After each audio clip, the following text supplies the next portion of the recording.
JK Yadav Films present. Hello hello आवाज नहीं जाय छौ की गे आ बोल ना की कहै छी आवाज आ रहलै या ने मकई वाला खेत घूमे लायल छै या मिले रे नहीं हम नहीं बो मिलैला किए गे के ने मिले ले या भैया घर पर छै ओते हम नहीं जानै छियै उ सबे कहै न छी रुक आबै छियो नी देखै छियो आबै छियो DJ Vikas Sitamarhi Prince area बोले न दे बिछौड़ी कहिया रे पढ़त छोरा मैया रे के चल जेते सीजन समैया रे पढ़त छोरा मैया रे तोरा पीछा पीछा हम लागल छियौ देख ले तब जान तोहर भैया गे बोले न दे बिछौड़ी कहिया रे चल जते दिल्ली जब भैया रे के चल जेते सीजन समैया रे पढ़त छोरा मैया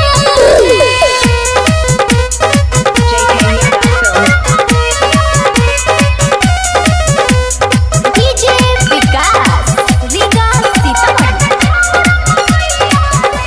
आहे गई नमे से तू छौरी करे छनी प्यारे गे अभी ले मौका नहीं देलिए दोबारा गे ऐसन माता नहीं छौरे है छौरा हम हुनका खोजै छियै बढ़िया सुतार रे आ नदी बिना फानै छै गरैया गे रोकले सफर का समैया रे बोले न दे बिछौड़ी कहिया रे चल जते दिल्ली जब भैया रे के चल जेते सीजन समैया गे पढ़त छोरा मैया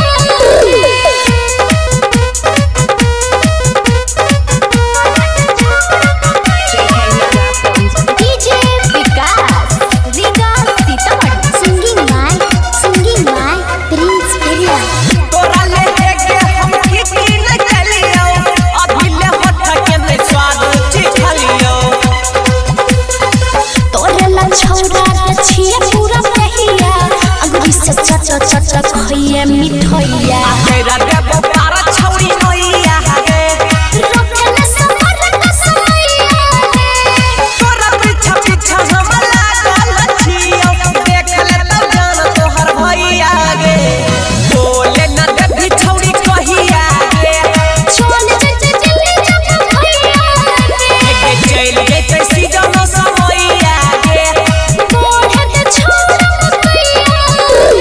पढ़त छोरा मैया JK Yadav Films